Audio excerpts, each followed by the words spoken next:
এক কথা কইয়া যেই বিপদও আছি, কথাটা তো কিতা তোর তো মনে পড়ছে, এরা আর কইয়া আমার আর লাড়া দিও না। একবার কইয়া আমি এখন বুর্খা গাও দনের বাহির হইছে।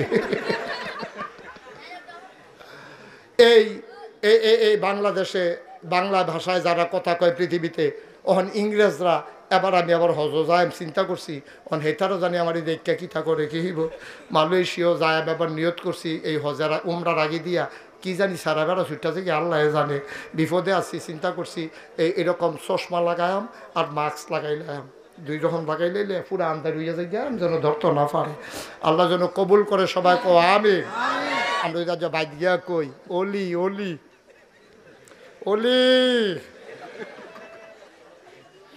এবার যদি বাইক গিয়া কয় ফুরকান ভাইয়ে ভাবির কাছে গিয়া যদি কয় অলি অলি, ভাবিয়ে কিতা কইব জানেননি, বারান্দাত গিয়ে হইতা থাকেন। মজনু ভাইয়ারে তো কইব বলে আপনি হেগুল জানেন, হেগুল জানেন না, অলি অলি হইছে। আমার ওয়াইফ আমারে অলি মানে না, আপনার ওয়াইফ আপনার অলি মানে না। এবারের কোথাও বোয়ার না বাহি কথাটা হুন্না যাই তো, বাহি কথাটা হুন্না জানে, নাহলে তো আপনি অর্ধেকটা কইতেন পারবেন, বাঙ্গটার তাটারে পরে বাহিটা কইতেন পারতেন না। বসেন আবার দিউডে, তাই বোধ ইমার্জেন্সি বোধ হয়, তাই বোধ ঘটনা ঘটাইলেই কোনো মনে হয় সাংঘাতিক অসুবিধা আছে। ফুরকান ভাই তারে দমক দিয়ে না থাক, কারবার গড়াইয়া আইও। কর্তৃপক্ষ আমারে কইতাম না করছে, তাবারুক আছে, তাবারুক আছে, কইছে এটা কোয়ার দরকার নাই, এর লাগে আমি কইছি না। আমারে না করছে কইতাম না, আমি কইছি, আমি কি কইছি, আমি তো কইলাম তারা আমারে না করছে কইতাম, আমি তো এটা স্বীকার করছি। আমারে এই তাবারুক যে আছে এটা কইতাম না করছে, তো যেটা আমারে না করছে আমি তো না করলাম, তো আর কি কইলাম, তো হ্যাঁ কইতাম না করছে। এবার আরে পরে আমরা দেশ হয় না বাস বান্ধন লাগবো, লম্বা করে সোজা করে বাস বান্ধা সোজা করণ লাগবো।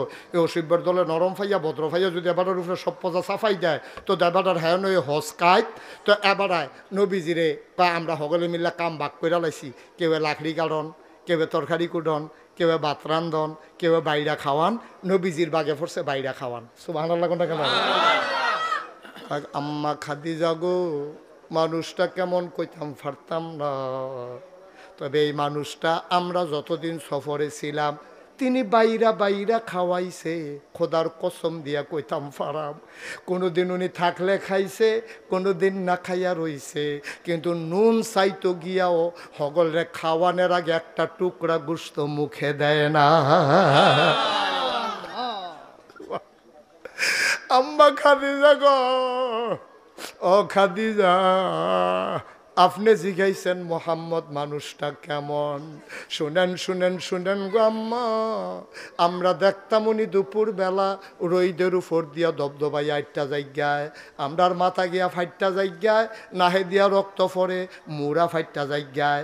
এত গরমের ভিতরে মনে হয় ধানটা দিলে খই হইয়া যাবে, চাউলটা দিলে মুড়ি হয়ে যাবে, উনি কেমনে জানি আটটা যায়, ওনার গাও রোদ লাগে না। আমরা চিন্তাত পড়ে গেছি গা, কি তারা এবারায় আটলে রোদ লাগে না কেড়ে।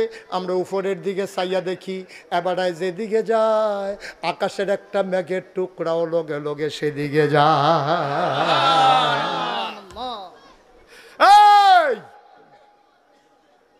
আর কি দেখছ?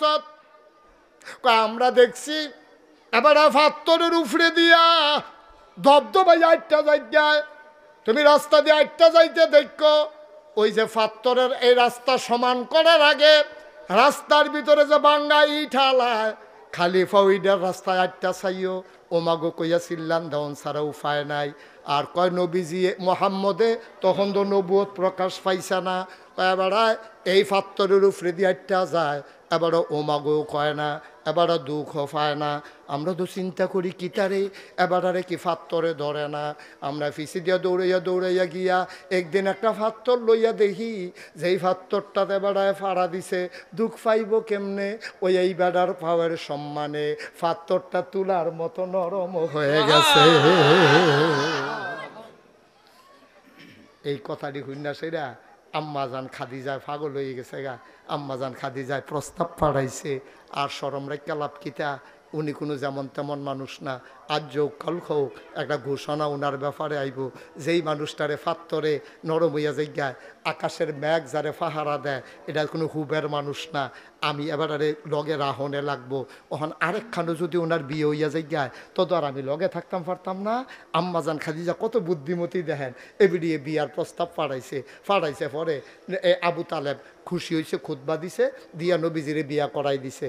এরপরে যেই দিন নবীজি নবুয়ত পাইছে, নবীজি আইয়া কইছে খাদিজা, ও খাদিজা, কয় কিতা, কয় শুনি, কয় না না কইলে শুনাম কেমনে, কয় আজ যে আমি পাহাড়ও আসতাম হারা গুহায়, জিব্রাইল এক ফেরেস্তা আছে, সেই জিব্রাইল ফেরেস্তা আমার আইয়া ডাক দিয়া কয় আপনি আজকে থেকে মোহাম্মদ ইবনে আবদুল্লাহ না, আপনি আজকে থেকে মোহাম্মদুর রসুল্লাহ।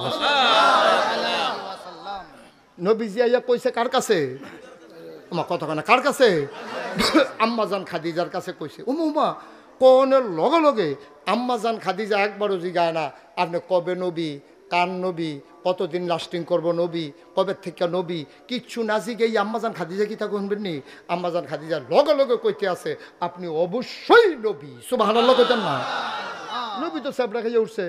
আরে আমার নবী কইছে জিব্রাইলে, তুমি এই হুন্ডা সেরা ক অবশ্যই নই, তুমি বুঝলা কেমনে, তুমি কেমনে বুঝলা আমি যে নবী, তুমি আমি তো আমার কিছু নাচি গাইয়া তুমি কো আপনি অবশ্যই নবী। আচ্ছা ও এখানো যে প্যান্ডেল ফুরকান ভাই আছে, আমি আছি কিনা, মজনু ভাই আছে কিনা, মুগলাস ভাই আছে কিনা, হালাল ভাই, এই যে আমরা আছি, আমরা যে মাসাল্লাহ ফুলার দিক দিয়ে তো বই রয়েছি। আর আমরা যখন একটা হিসাবে কর আমরা যা বাইক গিয়া কই অলি অলি অলি,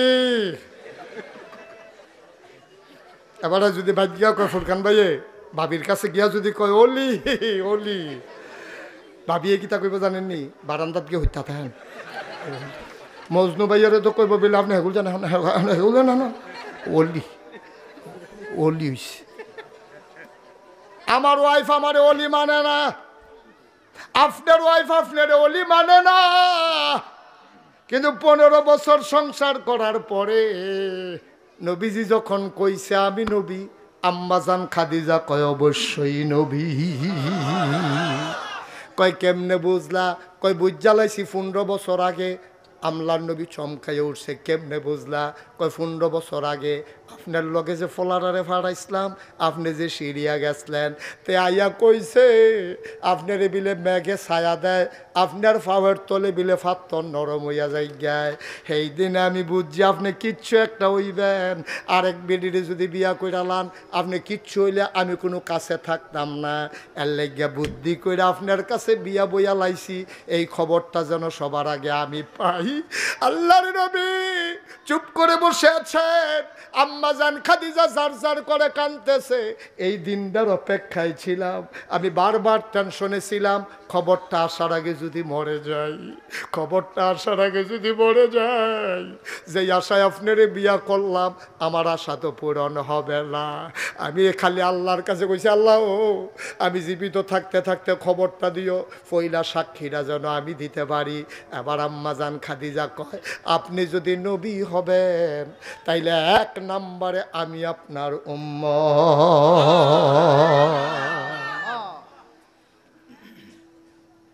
আমার স্ত্রী আপনার স্ত্রী আমাদের স্ত্রী, আমরা ওলি মানে না। আর নবীজির স্ত্রী খাদিজা 15 বছর সংসার কইরা ইনস্ট্যান্ট আউট, প্রকাশ্য গোপন কোনো কিছু নবীর কাছে গোপন নাই। সব জান্না হুন্না চল্লা ফিরা দেখা খাইয়া ঘুমাইয়া সাক্ষী দিছে আপনি অবশ্যই নবী। সুবহানাল্লাহ বলবেন না? এই নবী তোমার আমার নবী। সুবহানাল্লাহ ক। এই নবীজি বড় দামি নবী রে, এই নবী তোমার আমার নবী। ও মুসলমান, ও বাঙ্গলার মানুষ, মুশতাক ফৈজি যদি কোনোদিন আর না আসে, কোনোদিন যদি তোমাদেরকে না ডাকে, মনে রাখবা আমি এসেছিলাম, মনে রাখবা কথা কয়টা বলে গেলাম।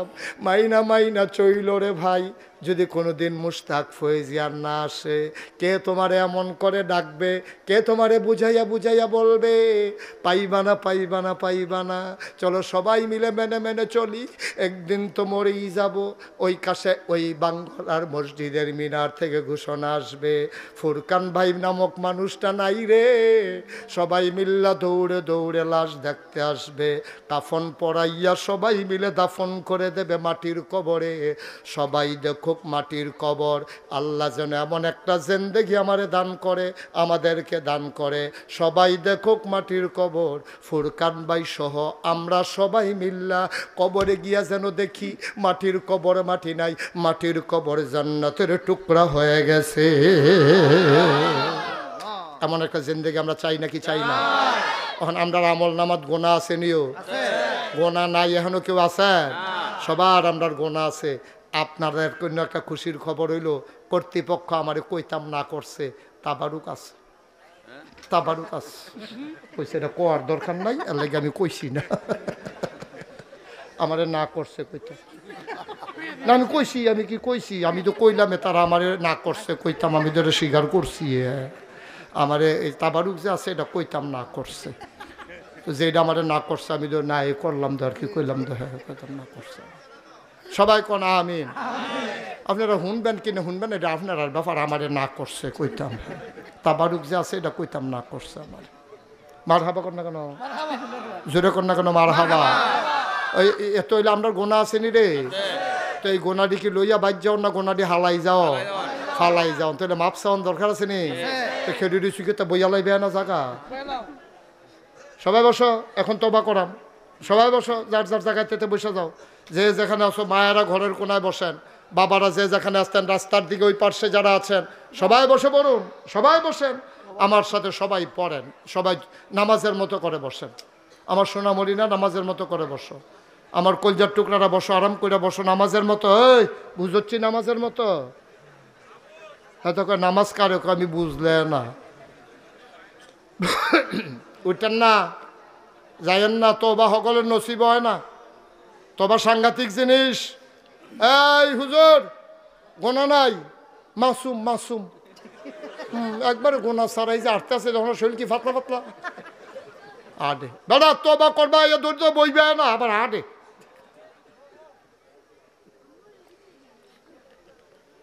সবাই কোন আমিন। আমার সাথে পড়েন, আউযু বিল্লাহি মিনাশ শাইতানির রাজিম, বিসমিল্লাহির রহমানির রহিম, আস্তাগফিরুল্লাহ। আমরা তওবা করতেছি কার কাছে? গুনাহ করছি কার কাছে? আমার মায়েরা বোনেরা ঘরের পর্দাত বইয়া, পর্দার আড়ালে বইয়া তওবা করতেছে কার কাছে? আমরা পুরুষের যেমন গোনা আছে, মহিলার গোনা আছে নাকি নাই? ফলাফানের যেমন গোনা আছে, বুড়া মানুষের গোনা আছে নাকি নাই? আমরা কেউয়ের গোনা কম, কেউয়ের গোনা বেশি। আমরা আহলুস সুন্নাত ওয়াল জামাত যারা, আমাদের আকীদা হইল যে আল আম্বিয়াউ মাসুমুন, সমস্ত নবী রাসূল মাসুম। এছাড়া যত বড় ফির সাবুক, লাট সাবুক, মন্ত্রী হোক, এমপি হোক, যত বড় বুজুর্গ হোক, গোনা কম বেশি হগলের আছে। আসেনি রে বা কথা কনা আসেনি? আমরার গোনা আসেনি হগলে? হ্যাঁ। এখন আবার একটা কথা আছে, তুমি পাহাড় পরিমাণ গোনা লইয়া, আরে আরে আল্লাহ কি সুন্দর করে বুঝাইছে রে। রে বান্দা, তুই যে গোনা করছ, তোর গোনা কিরকম হইব? না হইলে পাহাড় পরিমাণ হইব? টেনশন করস কীর্তি, তোর গোনা পাহাড় পরিমাণ, আর আমার ক্ষমা হইল আকাশ পরিমাণ। তোর গোনা না হইলে ফহিরের পানি সমান, না হইলে খালের পানি সমান, না হইলে নদীর পানি সমান। আমার ভালোবাসা হইল সমুদ্রের মতো বিশাল জলরাশির সমান। তুই যদি ফার্স্ট মুন ফায়খানা লইয়া ফাল দিয়া সমুদ্রত ফরস, সমুদ্র না ফাঁক হয় না, তুই ফাঁক হইয়া উঠাইয়া ফরস। আমি হেই আল্লাহ রে, আমি হেই আল্লাহ ওদউনি আস্তাজিব লাকুম। তুই খালি একটা ডাক দিবি, লগে লগে যদি আমি তোরে টান দিয়া কুদরতি কুলো না লইছি, এরপরে কইস। তুই খালি একটা ফোঁটা চোখের পানি এই ঘরের এই কোনারাতে খালি নাকের মাঝামাঝি আনতে পারলে, আল্লাহ আল্লাহ কইরা চোখের পানিটা যদি এই কোনারাতে এই নাকের মাঝামাঝি আনতে পারস, আল্লাহ নবী কয় এই নাকের মাঝামাঝি আসার সাথে সাথে তোর পাহাড় পরিমাণ গোনা একটা সেকেন্ডের ভিতরে মাফ। আমারে এই বাঙ্গরার তারা বেশি দিন পাইছে না সময়, আমার এই মাহফিলটা করলাম এখনো আসিল না। আমারে 3 বছর আগে দাওয়াত দিল, আমারে ফাউন্ডটা একটু কঠিন, কারণ ওই আগে আগে যে মেসে দাওয়াত দিয়ালা তো বাঙ্গরার তারা তো তাড়াতাড়ি পাইলো কেমনে, এটা একটা বিরাট কাহিনী শুরু করে কইতে আসছি। আমার ড্রাইভার, আমার যে সফর সঙ্গী আমার ড্রাইভার, সে তার শ্বশুর বাড়ি হইলো বাঙ্গরা, তে মাহফিলটা দিছিলাম মিরপুর তার বাড়ির কাছে। হ্যাঁ, কয় হুজুর আমার বাদ্য অনেকবার মাহফিল করছে, এবার আমরা শ্বশুর বাড়ির এলাকার তারা চায়, আপনি যদি কিছু মনে না করেন আমি যে তারিখটা নিছিলাম এটা হ্যাঁও দিতাম চাই। আমি ঠিক আছে তুমি যদি দিতা চাও, আর এটার কারণে যদি হোর বাড়ি দিয়া মায়া মোহব্বত বাড়ে খারাপ কি, তো এটার বালায় না। তো এই চিন্তা কইরা পরে তারা হেনতে গেছে পরে আমি তারিখটা দিতাম পারছি, না হলে এই তারিখ আমার দেওয়ার কোনো সুযোগ ছিল না। আল্লাহ একটা মিল করে দিছে, আমি যাতে রাগ হইছি তা না, আপনার লোক আমার দেহা হয়েছে, আমি বহুত খুশ, আমি খুব খুশি। মার হাবা কোন না কেন? তবে আপনারা আমার সম্পর্কে যত বেশি আপনার এলাকাত মাহফিল করা দরকার ছিল, আমি 34 বছর ধরে মাহফিল করি, সেই তুলনায় আপনার এগুলো মাহফিল হয়েছে আমার কম। কারণ আমার বিভিন্ন দূরে দূরে মাহফিল দো, কাছের তারা যখন যায় এর আগে দূরে হইয়া বইয়া থাকে, এর লেগে আমি আর কাছে বেশি আওয়া হয় না। আমি আপনার দূরের মানুষ নাও, একবারে কাছের মানুষ, আমরা এক জায়গার মানুষ, বলতে গেলে এক ঘরের মানুষ। মার হাবা কন্যা কেন? আমার যে নামের লোকে দেখছেন ফির সাহেব, আমি হেই ফির সাহেব না। বাংলাদেশে অনেক জাতের ফির সাহেব দেখবেন, এক জাতের ফির সাহেব দেখবেন এই মুড়িদের বেদ কয়দিন, হেই মুড়িদের বেদ কয়দিন, হেই মুড়িদের বেদ কয়দিন, মোটামুটি এমনি ঘুরে ঘুরে বছরটা মাথা লইলে আবার হেই মুড়িদের বেদ কয়দিন, হেই বাইতার খাওয়ান লাগে না। এই চলতে আছে, রিক্সাওয়ালায় টেহা দেয়, এই টেহ হাতে খায়, হগিন্নি বেডি টেহা দেয়, হেই টেহ খায়। মুস্তাক ফৈজি হেই ফির সাহেব হইতাম পারছি না, ফাললে মুড়িদের লেগে কিছু করছি। এই যে গত বন্যা গেল 15 দিন আমি আমার সংসার থেকে বিচ্ছিন্ন ছিলাম। আমি মানুষদের ঘরে ঘরে কমর ফানি বুক ফানি ভাঙ্গা আমি মানুষের গিয়া ঘরের ভিতরে বেডিয়ে বেড়াইতে রাখ দিয়া আমি চিড়া মুড়ি চাউল ডাইল আমি ঘরে ঘরে দিয়েছি। হ্যাঁ, তার আমার দেখা কাঁদছে, হুজুর আপনার মতো মানুষে জীবনে ফানিত নামছেন না, আর এই জায়গাতে আপনি ফানিত নেমে আমরার লেগে সাহায্য লইয়াছেন। অনেক মানুষ আমার ধৈরা কাঁদছে। আমি সবসময় আপনারা আমারে দেখেন, আমার কি কুদুর দেখতাম মনে হয় না, আমি এর লেগে দেখতাম আইছি। আমি যখন করোনা হইলো, আমি রাইতে আমার গাড়ি লইয়া আমি এই ঘরের সিফা দিয়া গুড়া গাড়ি দিয়া দরজার মধ্যে নক কইরা জানালার সিফা দিয়া টেহা দিয়া আমি নিজের পরিচয়ও দিছি না। আমি চেষ্টা করছি মানুষের লেগা, করণের লেগা, সারাটা জীবন নিয়ত কইরা নামছি। বাসাম কয় বছর, টেহা তো আল্লাহ অনেক দিছে। আমার মতো মুস্তাক ফয়েজি একটা গাড়ি লইয়া আই মাহফিল সারে না। আমি তো নিজে এই রিক্সা চালাইয়া যদি খাইতাম কিতা করলাম, ওই এবারের কোথাও বোয়ার না বাহি কথাটা শুন না যাইতো, বাহি কথাটা শুন না জানে, নাহলে তো আপনি অর্ধেকটা কইতেন পারবেন, বাঙ্গটার তাটারে পরে বাহিটা কইতেন পারতেন না। বসেন, আবার দিউডে তাই বোধ ইমার্জেন্সি বোধ হয়, তাই বোধ ঘটনা ঘটাইলেই মনে মনে হয় সাংঘাতিক অসুবিধা আছে। ফুরকান ভাই তারে দমক দিয়ে না থাক, কারবার গড়াইয়া আইও আনিন কন জোরে কন। আমি চেষ্টা করছিও, আমি চেষ্টা করছি। আমার এখানে আমার দাদা এই সোনাকান্দা দরবারের প্রধান খলিফা ছিলেন, নাগাইশের ফিরসা হুজুর দরবারের সেক্রেটারি ছিলেন। আমার দাদায় কত পরিশ্রম এখনো করছে। আমার দাদা ছিল এই ফুরফুরা সিলসিলা বস্ত বড় একজন পীর ছিলেন, উনি আল্লাহর এক বুজুর্গ ব্যক্তি ছিলেন। আমার ইন্তেকালের আগে দায়িত্ব বহানের আগে মাত্র 9 শতক জায়গা আমার দরবারও দিছে। আল্লাহর খাস মেহরবানি, দায়িত্ব পাওয়ার পরে আমি ক্ষেত কিনা শুরু করছি। আমি 1500 শতক কি কই 1800 শতক জমিন আমি কিনছি। মার হাবা কইতেন না, 18 একর 1800 শতক জমিন কিনা আমি 10টা প্রতিষ্ঠান করছি। যারা গেছেন তারা দেখতে আইছেন। কেডানা গেছিল আমার দাওয়াত দিত বাথরুম গেলে কিতা কিনা মফিজ ভাইয়ে গেছিল, আরো কয়েকজন গেছিল, তারা দেখতে আইছে। এক মাথাত খেলিলে সেই মাথাত মানুষ চিনা যায় না। মফিজ ভাইয়ের কুদ্দুস ভাইয়ের মতো লাগে, লম্বা জায়গা তো, এই মাথাতে সেই মাথা চিনান জানা। এই 10টা প্রতিষ্ঠান কয়টা রে?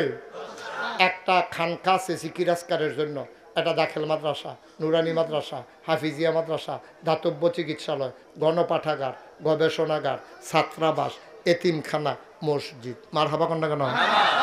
মসজিদ আমার এখনো ছিল না, মসজিদ আমার এখনো ছিল না। আমার দরবারে যারা মুরিদ ইঞ্জিনিয়ার আছে তারা ডাহাইয়া করলাম একটা মসজিদের ডিজাইন কর। এটা বিরাট এক ডিজাইন করে লই আইছে, আমার আতয়না দিছে। আমি ওটা কী তারিডা কই হুজুর মসজিদ, আমি কই বেশি বড় যেমন, কই একটু বড় আমি কই বেশি বড় লাগে, কই হুজুর একটু বেশি বড় আমি কই কীরকম বড়, কয় কীরকম বড় কইতাম পারতাম না, এক লগে নামাজ পড়তে পারবো 6000 লোক। সুবহানাল্লাহ না কেন, কয় হাজার লোক এক লগে আলগা আলগা না ফুরকান ভাই মনে করছে আলগা আলগা এক লগে মারহাবা বলো না কেন। আমি আরেকটা চিন্তা করছি, মসজিদ করিন না বাংলাদেশে অনেক আছে, মাদ্রাসা করিন না অনেক আছে, কিন্তু গ্রামে গ্রামে হাসপাতাল করিন না নাই। আমি চিন্তা করলাম সকালবেলা মসজিদে যখন নামছি আর মুস্তাক ফৈজ এই নামটা শুনছে না, বাংলায় কথা কয়, পৃথিবীতেই মানুষ নাই, ঠিক কিনা কয়? এক কথা কইয়া যেই বিপদও আছি, কথাটা তো কিতা তোর তো মনে পড়ছে, এটা আর কইয়া আমার আর লাড়া দিও না, একবার কইয়া আমি এখন বুর্খা গাও দনের বাহির হইছে। এই এই বাংলাদেশে বাংলা ভাষায় যারা কথা কয় পৃথিবীতে, ওখান ইংরেজরা, এবার আমি আবার হজ যায় চিন্তা করছি, ওখান হেতারও জানি আমার এই দেখা কিতা করে কি হইব, মালয়েশিয়াও যায় এবার নিয়ত করছি এই হজারা উমরার আগে দিয়া, কি জানি সারা বেড়া ছুটটা থেকে আল্লাহ জানে, বিপদে আছি, চিন্তা করছি এরকম চশমা লাগায়াম আর মাস্ক লাগাইলাম, দুই রকম লাগাইলে পুরো আন্দার হইয়া যায় জ্ঞান যেন ধরতে না পারে, আল্লাহ যেন কবুল করে সবাই কো আমিন। আমি চিন্তা করলাম বাস আমার কয় বছর, একদিন তো মরে যে গিয়ে একটা কারবার গড়াই যাই, তখন চিন্তা করলাম মসজিদ যখন করাম লগে একটা হাসপাতালও কইরালাই, নিয়ত করছি নিচতলায় হাসপাতাল, দোতলায় 3 তলা, মার হাবা কয় না 20,000 স্কোয়ার ফিট ফুরকান ভাই, 20,000 স্কোয়ার ফুট আমার হাসপাতালটা, দোতলায় মসজিদ, সংসদ ভবনের মতো ডাইরেক্ট সিঁড়ি দিয়ে উঠতে দোতলা তুলতে যাই বাগা, এটার নাম মসজিদ, 6,000 লোক এক লগে নামাজ পড়বো। আমি চিন্তা করলাম যে এটা জানি কত টাকা লাগবো, ইঞ্জিনিয়ারে জিগেলাম রে তোরা যেমন এত বড় করে রাখছ, এটা করতে কীরকম লাগবো, এখান আমার কয় 15 কোটি টাকা। কয় কোটি কথা না, কয় কোটি, আমি ওই কি থাকলি কয় হুজুর 15 কোটি, আমি 1 কোটি টাকা জীবনে দেখছো দেখা না, কথা যেমনি বকর করে কইয়া বইয়া রইছ, 1 কোটি দেখছো নি জীবনে, বেড়া ডর দেখানের লেগে তোরা আমি এইটা মুছি থাকতে কইছি, উমা বালারে বিল্লা, আমি ইচ্ছাকে আমি আমার কইতাছি হুজুর একটা নিয়ত করে নামেন, আল্লাহ দিব, ডরাইয়েন না। আমি কই ডরাইম না, তোরা কথা কইবি ডরে, তারপরে কইবি ডরাইয়েন না, এটি কি কথাই দি, আমি সাংঘাতিক ডরাইছি, কয়েকটা নিয়ত করেন। আমি নিয়ত করলাম আল্লাহ 34 বছর মুস্তাক ফয়েজি মাহফিল করি, কত টেহা কত জায়গা লাড়াচাড়া করি, যাও এটা যখন আইকালাইছে তোমার ঘর, কাটাকাটি করতাম না, ইনশাল্লাহ মসজিদ এই ডে করাম, ইনশাল্লাহ 1 বছরে মাহফিল কইরা যত টাকা হাদিয়া পাই পুরো 1 বছরের হাদিয়া আমি আমার মসজিদে দান করে দেব ইনশাআল্লাহ। আমি 1 বছরে 25 লক্ষ টাকা থুবাইয়া দিয়া সেটা, এরপরে মসজিদের কামও নামছি, সুবহানাল্লাহ না কেন, পয়লা 25 লাখ। গত জুন মাসের 1 তারিখে আমার মসজিদের ছাদের ঢালাই হয়েছে, পরে ঢালাইয়ের দিন সন্ধ্যার আগে দিয়া আমার ইঞ্জিনিয়ারে ডাক দিয়া কান্দাত নিয়া কয় হুজুর ওই যে কইতাম 15 কোটি টাকা, ওই তো না, আমি ওই কি তৈব 30 কোটি, আমি কই হ্যাঁ বাস আছে একটা ফিডা দেন না, দাদা এটি কথাই রি আমার নামাই দিয়া তোরা এখানে তামাশা শুরু করছ, আর যখন শুন ঢোকাল কস 30 পরে কিতা কস কি হইব, আমার পাগল বানানোর লাইন হইছে, হুজুর ডরাইয়ার না আগাইতে থাক, আগাইতে আসি, আর যা নাগাইতে বাড়ি আপনারা এখন আইসি, আইতের সময় চাইলাম দেখিছেন কয়টা খরচ করছি, চাইয়া দেখিস 4 কোটি 93 লক্ষ টাকা আজকে পর্যন্ত খরচ হয়ে গেছে, 1 টাকাও ঋণ নাই, ব্যাংকে আরও কিছু টেহা আছে, আল্লাহর খাস মেহরবানি, কিছু সুরকি আছে, রড আছে, সিমেন্ট আছে, কাম আগাইতে আছে, মার হাবা কন্যা কেন। আমার এই মসজিদটা আমার স্বপ্ন, মাহফিলতে গিয়া মসজিদের ছাদে উঠতে সেটা আকাশের দিকে তাকাই আল্লাহর লগে কথা কই, আল্লাহ তোমার বন্ধু নবী না কইছে মাম বানা লিল্লাহি মসজিদান বানাল্লাহু লাহু বাইতান ফিল জান্নাহ, যে দুনিয়ায় মসজিদ বানাইবো তুমি বলে জান্নাত তার লাগা ঘর বানাইবা। আমার এই মসজিদে দি কত হগিন নিবেদি টেহা দিল, রাইতের 2টার সময় এই সিএনজি খেলা করাইয়া দান বাক্সের ভিতরে টেহা দিছে, আমি নিজের চোখে দেখছি। আল্লাহ মানুষটিরে কিতা করবা, যারা 1টা টাকা আমার এই মসজিদও দিছে তাদের জন্য জান্নাতে তোমার বন্ধু নবীর ওয়াদা অনুযায়ী তুমি ঘর বানাই দিতেই হবে, সুবহানাল্লাহ বলবেন না। আমি কোনোদিন ওই যে কইসলাম আমি অন্য হিসাবের মতো না, কোনোদিন আতফাইত্যা কেউ এতে সাইডানা পয়সা নিছি নাও, কোনোদিন নিছি না। আমার এই মসজিদটা উঠতেছেন কেন আপনারা, আচ্ছা ঠিক আছে, যারা গেছে যাক, কেউ অসুস্থ হলে তাকে সুন্দর করে চিকিৎসার ব্যবস্থা করেন, অথবা উঠেন না, আপনার কি সমস্যা? গেছে তো, যারা দেখার দেখবে সবাই কোনা আমিন। আমার এই মসজিদটা আমার স্বপ্ন, আমি কোনোদিন হাত পাতি নাই। আপনাদের কাছে বিনয়ের সাথে মিনতি আমার, এই মসজিদটা একটা উল্লেখযোগ্য মসজিদ হবে, একটা হাসপাতাল হবে। আল্লাহ জান্নাতে ঘর বানাই দেবে এই মসজিদের উসিলায়। আপনারা যারা এখানে আছেন, কেউ যদি মনে করেন যে হুজুর এত বড় মসজিদ, আপনি যদি 25 লক্ষ টাকা দিতে পারেন, আমি কি হুজুর 5,000 টাকাও দিতে পারবো না, 10,000 টাকা দিতেও পারবো না? মোস্ট ওয়েলকাম, আহলান সাহলান মারহাবা, আমার মসজিদ আপনাকে স্বাগতম। সবাই মিলে আমরা একটা স্থাপত্য শৈলী মণ্ডিত সুন্দর এই মসজিদ সাজাই। আল্লাহ যেন জান্নাতে আমাদের জন্য ঘর বানাই দেয়, আল্লাহ যেন কবুল করে। সবাই পড়ে না আমিন। আমরা সবাই মিলে দোয়া করব, আল্লাহ যেন মনের আশা পূরণ করে দেয়। কেউ যদি মনে করেন যে হুজুর আমিও শরীক থাকতে চাই, অসংখ্য ধন্যবাদ, আল্লাহ কবুল করুক। আমি প্রাণ ভরে দোয়া করবো। আছেন কেউ যে হুজুর আমি এই 1,000 টাকা দিয়া আপনার মসজিদে শরীক হইলাম?